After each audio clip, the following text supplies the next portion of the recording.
Boa noite a todos. Então vamos dar início aqui ao nosso estudo de hoje. O tema escolhido foi dar a César o que é de César. Nós vamos utilizar hoje no nosso estudo principalmente os Evangelhos de Jesus e o Evangelho segundo o Espiritismo, no seu capítulo 11, amar ao próximo como a si mesmo. Esse assunto aqui, ele trabalha os itens 5, 6 e 7 do capítulo 11. Mas antes de nós adentrarmos ao título propriamente dito, é interessante que a gente comente um pouquinho do primeiro item e do segundo item, porque eles são a causa para chegar a dar a César o que é César. Esse tema, ele é uma consequência simples, digamos, de duas leis ou de dois ensinamentos que Jesus nos trouxe. Então, lá no primeiro item do capítulo 11, ele vai falar sobre aquela passagem em que Jesus é interrogado pelos fariseus, mais uma vez, interrogado pelos fariseus, a respeito de qual seria o maior mandamento. E Jesus nos responde que o maior mandamento é amar a Deus acima de todas as coisas, o primeiro. E o segundo, semelhante a este, Jesus complementa, é amar o próximo como a si mesmo. E ele ainda finaliza com chave de ouro, dizendo que esses dois mandamentos juntos, eles reúnem toda a lei e todos os profetas. Se nós passarmos para o item seguinte, que é o item 2, ele vai ratificar exatamente o que Jesus disse. Nós encontramos no Evangelho de João, bem descrito no Evangelho de Lucas também, e vai nos trazer o seguinte: vai dizer que a gente deve fazer ao outro aquilo que nós gostaríamos que fosse feito a nós. Então, se nós juntarmos essas três frases simples, a gente tem aí toda a lei, todos os profetas, todos os deveres e compromissos materiais e espirituais que o homem pode pensar, que o homem pode conceber ou imaginar. Para falar, agora nós vamos entrar no dar a César o que é de César. Para entrar aqui primeiro, pedir a vocês o seguinte: levem para casa o seguinte questionamento. Quando nós falamos de Evangelho, quando nós falamos de Jesus, já vem à mente na hora algum tipo de ensinamento. E aí eu pergunto, quantos de nós, quando lê uma passagem, lê, interpreta, tem uma, digamos assim, tem uma visão daquela passagem. E algum tempo depois, numa situação diferente, lê a mesma passagem e tem uma interpretação, digamos, um pouco melhor, um complemento da que eu tinha na anterior. O que acontece conosco quando nós fazemos o Evangelho no lar? A gente pode abrir a mesma passagem 10 vezes. Cada vez que nós abrimos essa passagem, ela vai trazer um complemento daquele ensinamento para nós. O que eu quero dizer com relação a isso? Para a gente levar para casa a seguinte pergunta: isso daqui é uma passagem que é tida como simples. Dai a César o que é de César, e o complemento dai a Deus o que é de Deus. O que cada um de nós aqui já conseguiu aprender dessa passagem? E o que cada um de nós já conseguiu aplicar no nosso dia a dia sobre essa passagem? Então vamos levar essa pergunta aí, cada um no seu íntimo, em casa, ao longo da semana, a gente responde para nós mesmos aí o que nós já conseguimos abstrair e o que nós conseguimos aplicar do dar a César o que é de César. Lembrando o seguinte, a gente costuma, dizer que religião não se discute, e é verdade, religião a gente aprende, a menos que a discussão seja saudável. E dentro da discussão saudável, a gente tem que respeitar as interpretações dos outros. Porque se nós repararmos, há diversas interpretações para uma mesma passagem. Porém, todas essas interpretações serão verdadeiras, desde que elas tenham a mesma raiz. E a raiz dessas interpretações é o amor. Porque o Evangelho de Jesus, ele é puro amor. Se nós prestarmos atenção nas três frases que nós dissemos, amar a Deus, amar ao próximo, tratar o próximo como a nós mesmos, isso é amor puro. Então, qualquer interpretação que parta dessa raiz da moral do Cristo, ela estará correta. O que vai ser diferente é que alguns de nós vamos ter uma interpretação um pouco mais abrangente, um pouco mais completa que outros. Naquela época, naquele tempo, a Palestina, ela estava sob domínio do Império Romano.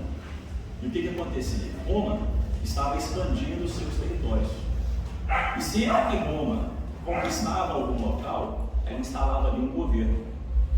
E esse governo, para se manter e para principalmente financiar o exército romano, que estava tentando dominar outros locais, eles cobravam impostos. Então tinha um governo que cobrava imposto. Então imagine, os judeus, moradores da Palestina, a terra deles, por assim dizer, receberam os estrangeiros, os romanos. Só que os romanos chegaram para governar e para cobrar impostos. Então de cara nós já temos aí atrito entre quem? Os romanos e os judeus. Então era uma terra, no tempo de Jesus, em que romanos e judeus não se davam muito bem, exceto um grupo chamado de herodianos, que era a favor dos romanos. Inclusive toda a família de Herodes, exceto o próprio Herodes, fez uma conversão ao cristianismo posteriormente. Não vem ao caso hoje do nosso estudo. Mas aonde eu quero chegar? Que antes da passagem de Judá a César, que é de César, ocorreu uma situação com outro grupo político-religioso que existia na época, que eram os saduceus. Eles faziam mercado dentro do templo, e Jesus os expulsou do templo. E quando Jesus os expulsou do templo, existe até o Evangelho de Lucas, que diz que Jesus usou de um açoite, usou de um chicote para tirar o pessoal de lá. Agora imagine, os saduceus são judeus, eles já queriam de qualquer forma pegar Jesus de alguma forma para prendê-lo e condená-lo, né? Os romanos não queriam o quê? Bagunça no local onde eles estavam governando. A partir do momento em que Jesus expulsou os saduceus do templo, os saduceus ficaram o quê? Enfurecidos. Então houve um alvoroço. Então numa mesma situação, tanto os judeus quanto os romanos ficaram insatisfeitos com aquela situação. E um terceiro grupo de judeus, os fariseus, eles resolveram, visualizaram uma oportunidade nessa situação. Bom, já está inflamado, vamos inflamar um pouquinho mais. Vamos fazer o quê? Vamos elaborar uma pergunta para Jesus. E aí juntou os fariseus junto com os herodianos. Por que juntaram os dois? Porque os fariseus eram contra a cobrança de impostos e os herodianos eram a favor da cobrança de impostos, pois eles eram a favor de Roma. Dentro dessa situação veio a pergunta. E hoje o nosso estudo do Dai a César, o que é de César, vai ser um pouco diferente do convencional. Nós vamos trabalhar os detalhes da passagem um por um, os detalhes da pergunta. Então começa assim, mestre, bem sabemos que és verdadeiro e ensinas o caminho de Deus segundo a verdade, sem levares em conta quem quer que seja, porque não olhas a aparência dos homens. Dize-nos, pois, qual a tua opinião sobre isso? É lícito pagar o tributo a César ou não? Olha que pergunta maliciosa. É justo pagar o tributo? É justo pagar o imposto para Roma? É ou não é? E aí colocaram Jesus, entre aspas, numa dualidade. Colocaram Jesus naquilo que nós chamamos no dia a dia de 8 ou 80, né? Nós passamos a maior parte do nosso tempo vivendo nesse 8 ou 80. É certo ou errado, é isso, é aquilo. Se a gente citar é A ou B, é aquilo, não importa. A gente vive numa dualidade. Por quê? Porque muitas das vezes nós não nos atentamos para as outras possibilidades que a vida nos oferece. E Jesus vem trazer nessa lição mais um exemplo disso. Então, nós temos aqui, tributo. Tributo é a palavra-chave dessa pergunta. Por quê? Os judeus eram totalmente contra o pagamento do tributo. O principal motivo, naquela época, os judeus eles tinham o hábito de fazer oferendas, tinham o hábito de fazer ofertas e até sacrifícios de animais para agradar a Deus. Na concepção deles, todas as vezes que eles faziam uma oferta, uma oferenda ou um sacrifício, Deus ficava feliz e retribuía de alguma forma para eles. Então olha o raciocínio, quanto maior fosse a oferenda, maior seria a prosperidade daquele judeu que a ofereceu. Então eles faziam isso para praticamente tudo, antes do plantio, antes da colheita, antes do nascimento de um filho, antes de um casamento, sempre faziam oferendas e ofertas, e sempre que algo dava errado na vida deles, eles atribuíam muitas vezes esse algo errado a quê? A uma oferenda que foi pobre, que foi fraca, que foi simples. Agora imagine, um povo que já era sofrido, que recebeu a imposição do Império Romano e que tinha que pagar impostos para quem é de fora, tinha que tirar do restinho que tinha que iriam utilizar nas oferendas e passar para quem? Para Roma. Então eles não queriam isso. E aí, essa foi a justificativa que eles usaram para quê? Para formular essa pergunta para Jesus. Então a justificativa foi o tributo. Jesus dá um exemplo magnífico para eles, infelizmente eles não lembravam, uma outra passagem que fala sobre a oferta ou o óbolo da viúva. Ali Jesus deixou bem claro que não é a quantidade, mas sim a qualidade do que nós oferecemos a Deus. Não é o material, mas sim o espiritual. É aquilo que vem de dentro. Não só nessa passagem, como em outras passagens, né? Jesus deixou claro que o que importa é o que sai de dentro, né? Que é verdadeiro, que seja puro, que seja sincero, que seja de coração. Eles não entenderam e continuaram atribuindo a parte material, a parte aqui no caso do pagamento de impostos. Agora, olha que interessante. A pergunta, ela não era só maliciosa, não. Ela começa com a parte onde começa o primeiro ensinamento de Jesus aqui. Olha só. Mestre, bem sabemos que és verdadeiro. Jesus era verdadeiro? Com certeza, né? E ensinas o caminho de Deus segundo a verdade. Mais uma vez, estão falando a verdade sobre Jesus. Que Jesus não julga os homens pela aparência, nem pela posição social. Tudo aqui é absolutamente verdade. Tudo aqui seria o quê? Elogios para Jesus. Só que Jesus não precisava de elogios. E aqui no caso não foi elogio. Aqui foi bajulação. Foi tipo o seguinte: vou falar para ele o que ele quer ouvir, para ver se ele faz o que eu quero que ele faça. Só que eles esqueceram que estavam falando com Jesus, né? Isso não iria acontecer. Se fosse como de nós aqui, seria natural. Até porque nós temos esse hábito. De quê? De bajular quando nós estamos com uma segunda intenção. A gente bajula, passa com a mão e acaricia e vem com a outra e dá o tapa na sequência, né? Então aqui nós temos o primeiro importante ensinamento. Nós devemos tomar cuidado com as pessoas que nos bajulam. E nós também devemos nos policiar para não bajularmos os outros. Sempre que ocorre bajulação, haverá o interesse a mais, um segundo interesse.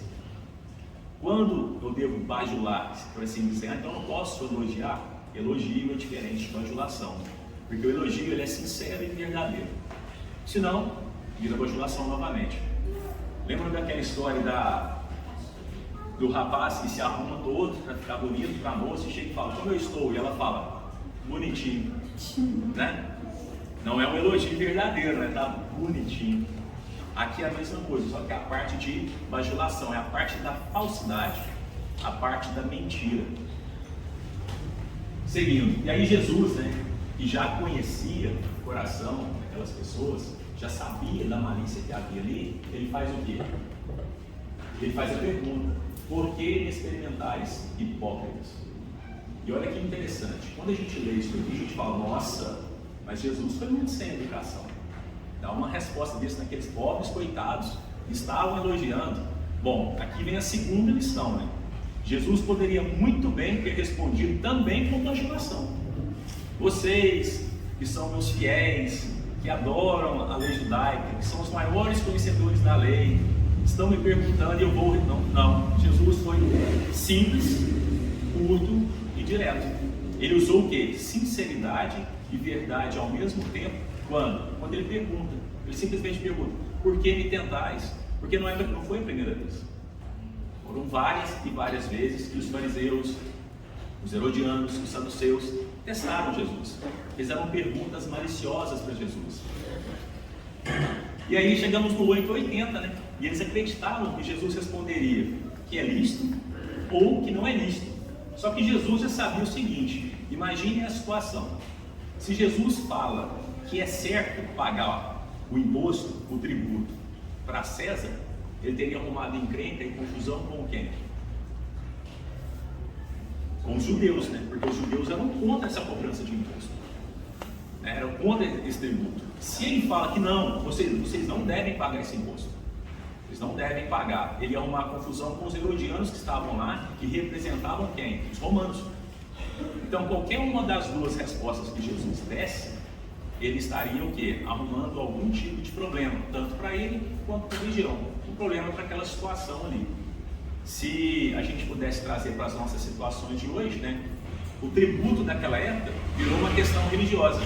Iria virar uma guerra santa por conta de tributo. Depende da resposta que Jesus desse. Tal era o grau dos seguidores, né? A quantidade de pessoas que acreditavam ou que queriam perseguir o Cristo.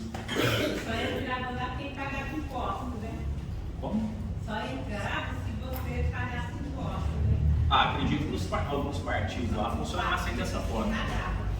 E aí, olha essa parte, porque eles experimentais hipócritas, a parte da sinceridade, a parte da verdade de Jesus, já começamos no episódio, gente. Eu só falo a verdade, vocês acabaram de falar. Preciso nem fazer um teste nisso aqui.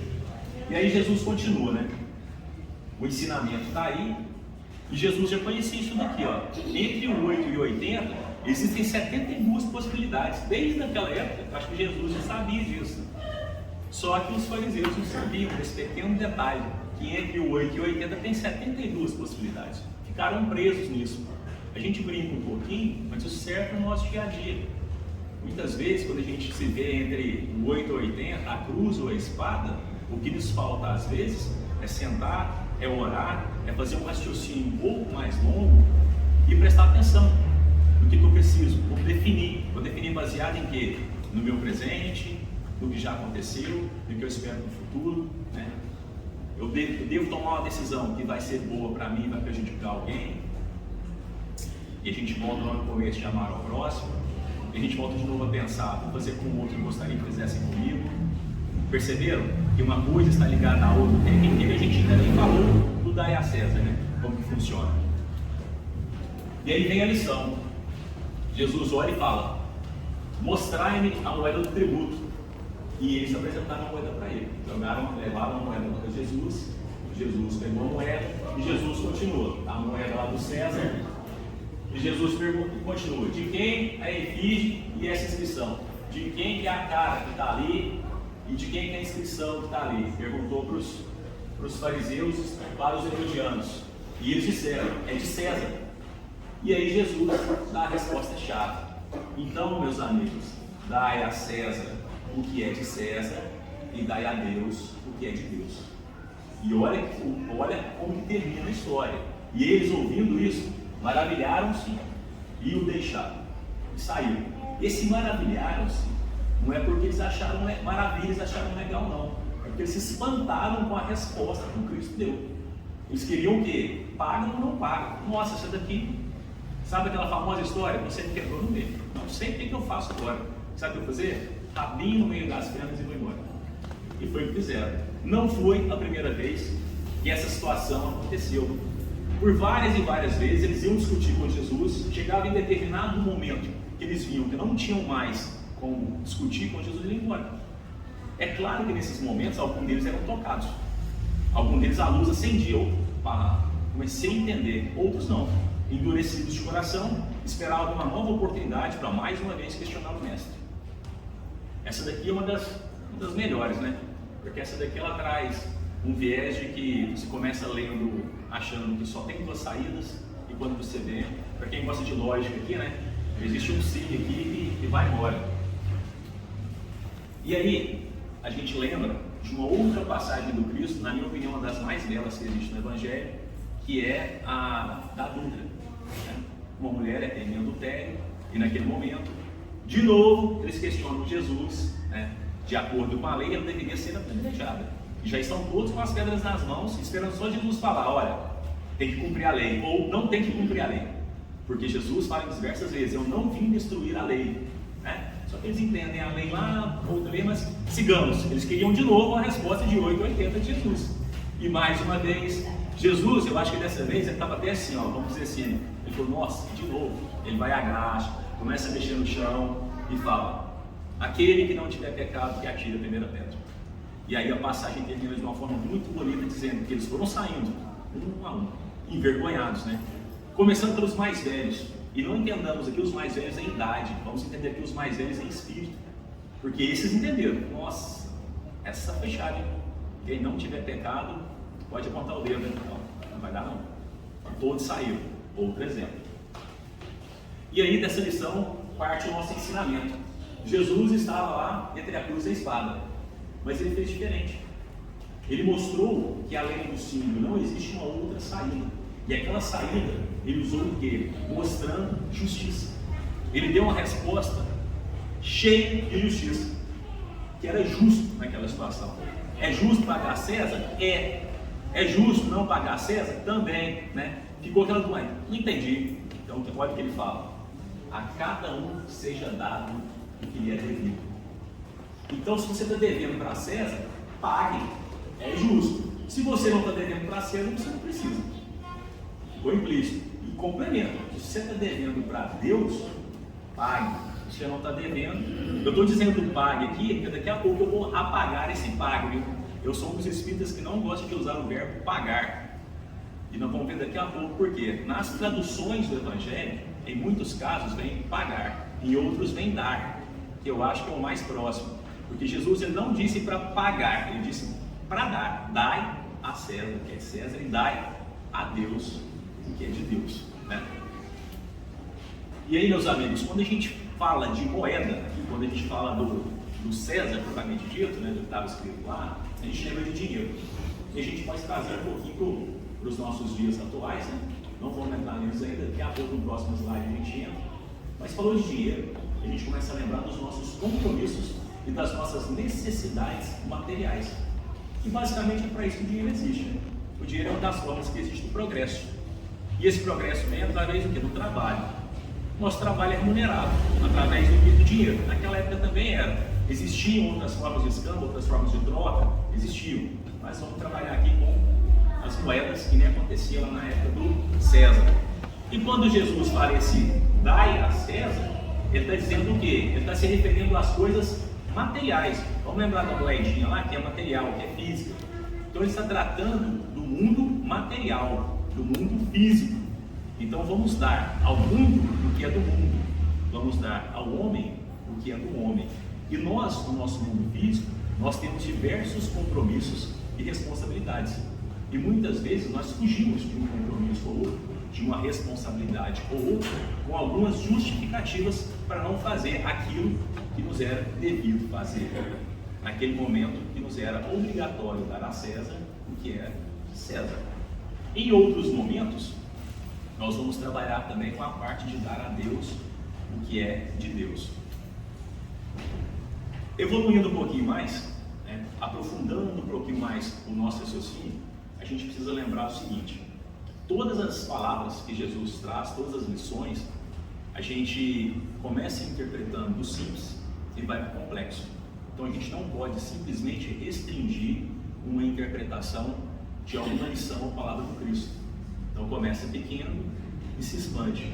Perceberam que nós falamos aqui, ó, o dai a César era dar uma moeda, era um imposto simples, mas pode ser uma obrigação no trabalho, pode ser uma obrigação dentro do lar. São obrigações que nós temos, são as nossas obrigações como entes da sociedade, nossas obrigações sociais. E muitos de nós fugimos, né, dessas obrigações em determinados momentos ou em vários momentos, cada um de nós com a nossa justificativa.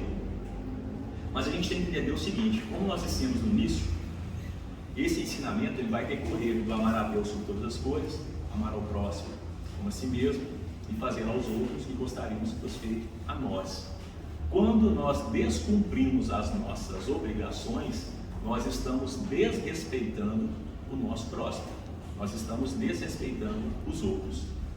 Daqui a pouco eu vou dar um exemplo que ninguém gosta, nem eu, mas quando a carapuça serve, né, tem que apertar. Não devemos prejudicar os outros, quaisquer que sejam, naquilo que seja deles. Então olha o quanto isso aqui é interessante. Talvez eu não concordo com uma determinada situação de algo que está acontecendo. Estamos falando de material. Só que aquilo não me pertence, pertence a outro. Então nesse caso, que entregue para ele, que fique com ele, mesmo eu não concordando, mesmo eu não considerando. Vamos lá, vamos para a nossa atualidade então agora. A pergunta é bem simples: alguém aqui gosta de pagar imposto? Não, né? Ninguém gosta de pagar imposto. Se nós pesquisarmos um pouco sobre o imposto, tributo existe desde sempre. Nós vamos entender que desde sempre existe essa cobrança. Quando a gente vai ler ao pé da letra o que é o imposto, a gente até muda de ideia. Fala, isso daqui é uma contribuição de todos nós aqui para melhorar alguma coisa. Então, vou dar um exemplo. Suponhamos que nós não tivéssemos esse telão e o projetor. Olha, precisa de um telão, de um projetor para a gente fazer o estudo. Fica bem melhor. E aí todos nós aqui vamos contribuir. Aí eu falo, vou criar um imposto então de R$1. Aí todo mês eu vou coletar esse imposto de R$1 para comprar o projetor e colocar aqui. Beleza. Se eu pegar esse R$1 e colocar o projetor aqui, todos vão gostar e vão entender que foi para algo útil. Mas se eu não fizer isso, aí a gente deixa de gostar do imposto.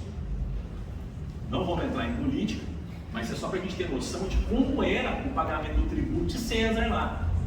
Com certeza ele era abusivo e com certeza não voltava para o povo judeu, era empregado só lá para Roma. E lá em Roma a gente sabe que ele não era bem empregado. Então, tal qual acontecia naqueles tempos, acontece aqui conosco também. Então nós não gostamos, né? E o Brasil tem poucos, né? O Brasil tem pouquíssimos impostos. Junto com isso, entra um dos nossos principais defeitos, eu digo nossos, porque todos nós o temos, que é a corrupção, seja ela na sua forma mais simples ou mais avançada, nós ainda carregamos. Aliado a ela, nós temos o quê? O tal do sofrimento. Pagar algo que nós não gostamos, que não nos traz retorno, nos traz sofrimento. Né? Ainda que a gente diga que é só o sofrimento do bolso, mas causa sofrimento. Causa uma insatisfação, uma indignação. E aí, a gente acaba esquecendo que nós vivemos num mundo que, embora não seja mais de expiação e provas, esteja no período de transição, e esse período de transição é caracterizado por um período onde nós temos tanto as características do expiação e provas, quanto as características do regeneração, que é onde a Terra vai entrar, e a gente esquece que nesse período é normal. É normal, porque nós ainda estamos na fase de espremer a ferida, nós ainda estamos na fase do expurgo. Alguém já ouviu falar que nesse período que nós estamos vivenciando agora, as portas dos umbrais estão fechadas? Alguém já ouviu falar disso? Que as portas dos umbrais estão fechadas? Bom, por que as portas dos umbrais eles dizem isso? É porque esse período de transição é o seguinte, ou vai ficar na Terra por regeneração, ou vai sair da Terra. Não tem mais aquela história, vai estagiar no umbral para depois voltar.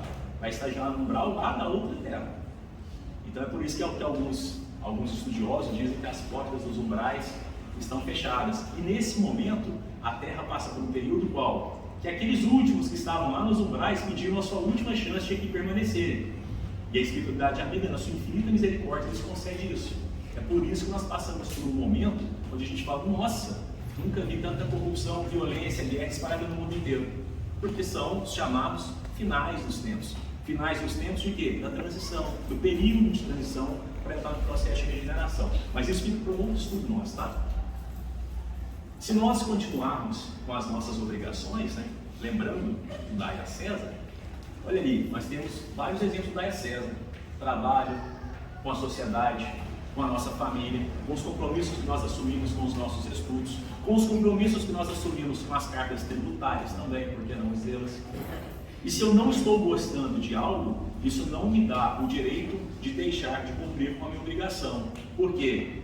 Porque eu estarei lesando o direito ou desrespeitando o direito de outro. E a partir do momento que eu desrespeito o direito de outro, eu acabei de perder o meu próprio direito. Afinal de contas, se fosse meu direito receber o imposto, eu não gostaria que alguém deixasse de pagá-lo. Agora, como é outro que está recebendo, aí eu acho justo, eu acho lícito burlá-lo ou deixar de pagá-lo. Gente, continuando, estamos falando aqui do tributo do César, mas isso serve também e principalmente para os nossos outros compromissos. Compromisso familiar, compromisso social, compromisso do trabalho. Não vamos ficar com a mentalidade aí só do tributo ou só do imposto, tá bom? E aí, nós chegamos na parte quase final, que vai dizer o seguinte. Tem a parte do Dai a César que é de César que nós já entendemos, né? Essa parte do Dai a César que é de César é o quê? O que está no material fica no material. Né? O que é do espiritual está separado daqui. Embora, para nós chegarmos no espiritual, nós temos que obrigatoriamente estagiar aquele material por diversas e diversas encarnações. E aí eu pergunto, né? Essa daqui, eu trouxe uma resposta que eu acho, algumas das coisas que eu pesquisei, porque está de acordo com a moral do Cristo. Só que olha que interessante, lá no Evangelho segundo o Espiritismo, a lição chama dai a César o que é de César. E não tem o finalzinho. Dai a Deus o que é de Deus e não tem um outro item só para ela. Eu dai a Deus o que é de Deus. Sabe por quê? Desde aquela época, eu acredito que a espiritualidade amiga falava, olha, ainda não é o momento de definirmos questões tão amplas. Então, a pergunta é, e o que é de Deus? Eu sei o que é do César, eu sei o que é do material, e o que é do espiritual? O que é do moral, que é do plano superior? O que é Deus? Né? O que eu devo para Ele? Você faz, né? É o que eu faço. E aí a gente começa assim, ó, como é que eu vou saber o que eu devo para Ele se eu não sei dizer nem quem que é Ele? Eu não consigo nem dizer o que é ou quem é. Não consigo. Eu consigo fazer algumas atribuições abstratas, algumas atribuições de qualidades, mas não consigo definir. Então o que eu faço? Eu recorro novamente ao nosso divino mestre, recorro novamente à espiritualidade amiga, aos evangelhos, ao evangelho segundo o Espiritismo, à Bíblia, que vem trazer o seguinte, né? A gente vê em diversas passagens, né, o quão Jesus quer dizer que Ele é próximo do Pai, né? A gente percebe isso daí. Em determinado salmo, que é o 82, vai falar que nós somos deuses e filhos do Altíssimo. Opa, primeira dica. Ué, se eu sou filho do Altíssimo, e se eu sou Deus, então eu não preciso nem entender quem que seja meu pai. Eu preciso entender o seguinte, se eu sou filho do Altíssimo, sou Deus, eu começo a entender por que muitas vezes nós ouvimos diversas religiões falarem assim, ó, Deus está em cada um de nós. E a partir do momento que eu falo que Deus está em mim, está em você, eu preciso enxergar o próximo a mim mesmo. E para eu chegar a esse ponto, aí eu preciso do auxílio de um filósofo que disse assim, ó, conhece-te a ti mesmo.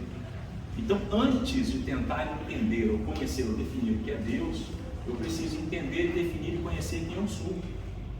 Eu preciso me conhecer. A partir do momento que eu me conheço, aí eu tenho condições de me amar. A partir do momento que eu começo a me amar, eu tenho condições de amar o próximo. Eu tenho condições de amar o próximo, eu tenho condições de enxergar no próximo a minha pessoa. Quantos de nós aqui trabalham com atendimento? Aí vai atender uma pessoa de uma idade avançada, 100 anos de idade. Quantos de nós olha para ele e pensa assim, ó, minha avó já teve 100 anos, alguma avó aqui teve 100. Quantas enxerga naquela senhora avó? A minha mãe tem 67 anos. Quantos de nós vai atender uma senhora de 67 anos e enxerga a sua mãe? Isso é se colocar no lugar do próximo, se enxergar o próximo como se fosse você. Porque se fosse sua mãe, o atendimento seria um. Quando é a mãe de outro, o atendimento é outro. Estou dizendo quem trabalha com atendimento aqui, mas pode ser em qualquer situação. Como que nós tratamos o nosso irmão? É da forma como nós gostaríamos de ser tratados? Outro questionamento importante que nós temos que fazer. Como eu estou lidando com as minhas obrigações aqui no plano material? Como eu estou atuando no dai a César o que é de César? Pergunta boa para nos policiarmos, nos perguntarmos. Como eu estou tratando meu irmão? Como eu estou tratando quem mora comigo? E os da rua? Se eu estiver tratando mal quem mora comigo, os da rua, então estão numa situação bem mais difícil, né? Estão perdidos, né? Meus amigos, conhecer o nosso interior, conhecer a nós mesmos, desafio. Vamos conseguir simplesmente, assim, da noite para o dia? Claro. Isso aí vai, ó, a gente vai passar, que nem eu disse aí na mudancinha, vai passar para a regeneração, ainda vai ter que passar para mundo feliz, é lá para o perfeito lá fora, a gente começa a conhecer a gente mesmo. Mas até lá, isso aqui é uma escola. A gente vai galgando grau atrás de grau, a gente vai passando de estágio, a gente vai passando de fase, a gente vai mudando de ano, a gente vai mudando de escola. Né? A gente vai evoluindo aos poucos. Digamos assim, se a gente tivesse saído lá fosse trabalhar com o ensino na minha época, tinha o pré, o primário, aí depois tinha o ginásio. Eu estava no ginásio, ali na 6ª, 7ª série. Estamos caminhando. Daqui um dia vem colegial e faculdade. Não podemos desistir, não podemos desanimar. E temos as 3 regrinhas básicas para a gente, do amar a Deus, do amar ao próximo. E eu, pessoalmente, acho que a que está mais próxima de nós é o quê? Fazer aos outros o que nós gostaríamos que os outros fizessem conosco. Porque se a gente começar por essa, as outras duas estão embutidas, né? E o dai a César, o que é de César, como nós dissemos, é consequência disso. Não nos esqueçamos de outra passagem de Jesus, ele vai dizer o seguinte, que a gente não deve guardar os tesouros aqui da terra, né? Aqueles tesouros que a traça corrói, que os ladrões roubam, mas a gente deve juntar, deve guardar os tesouros do céu, aqueles que não se perdem, aqueles que nem a traça corrói e que nem os ladrões levam. Jesus está se referindo aqui nesse sentido, porque a Romilda falou aqui, ó, a gente tem que começar a olhar para dentro e pensar nas nossas virtudes. Se Deus está em mim, então tem que ser reflexo dele. O reflexo dele seria o quê? Virtudes. Então nós temos 3 verbos para trabalhar nesse momento. O primeiro dos verbos é construir. Nós devemos construir em nós as virtudes que nós almejamos e que nós ainda não temos. Devemos buscar essas virtudes. Nós temos o verbo reformar. Nós devemos reformar em nós aquilo que nós estamos fazendo de errado. Corrigir aquilo que nós precisamos. E nós precisamos o quê? Aprender. Reforma íntima, né? Reforma íntima. Nós precisamos aprender.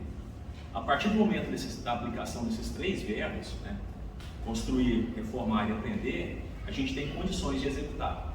A gente tem condições de colocar em prática. E é isso, né, que seria, na minha opinião, dar a Deus o que é de Deus, praticar o bem. Né? Jesus deixou claro a prática do bem, a prática do amor, a prática da caridade. O Consolador prometido trouxe, do início ao fim da sua literatura, a caridade. Fora da caridade não há salvação. Paulo traz a caridade como um dos seus pilares. E a caridade anda de mãos dadas com o amor. Concluindo, meus amigos, dar a César o que é de César é dar ao mundo o que é do mundo. É tratar o próximo como uma extensão de nós mesmos, colocando-nos em seu lugar e respeitando seus direitos e sua individualidade. É a expressão mais completa da caridade, pois resume todos os deveres do homem para com o próximo. Muito obrigado.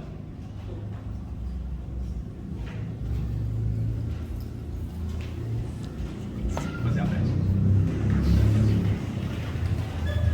Nós vamos aproveitar o ambiente. Nós estamos inseridos, a presença da espiritualidade amiga que nos auxiliou no estudo de hoje, e vamos fechar os nossos olhos e com os pensamentos em Jesus, vamos entregar nas mãos do Divino Mestre todos os nossos agradecimentos por estarmos vivos, por estarmos aqui, pelas oportunidades que nos são concedidas a todos os instantes e momentos. Vamos entregar nas mãos dele as dificuldades, na certeza de que seremos amparados e fortalecidos. Possamos nos preparar para a próxima atividade da casa, que é o passe, e após isso retornarmos aos nossos lares, levando um pouquinho que aprendemos, espalhando como sementeiros a palavra de Jesus. Pai nosso que estais no céu, santificado seja o vosso nome. Venha a nós o vosso reino, seja feita a vossa vontade, assim na terra como no céu. O pão nosso de cada dia nos dai hoje, perdoai as nossas ofensas, assim como nós devemos perdoar a quem nos tem ofendido. Não nos deixeis cair em erros e tentações, mas livrai-nos do mal, porque seu é o rei, o poder, e agora para sempre, e que assim seja.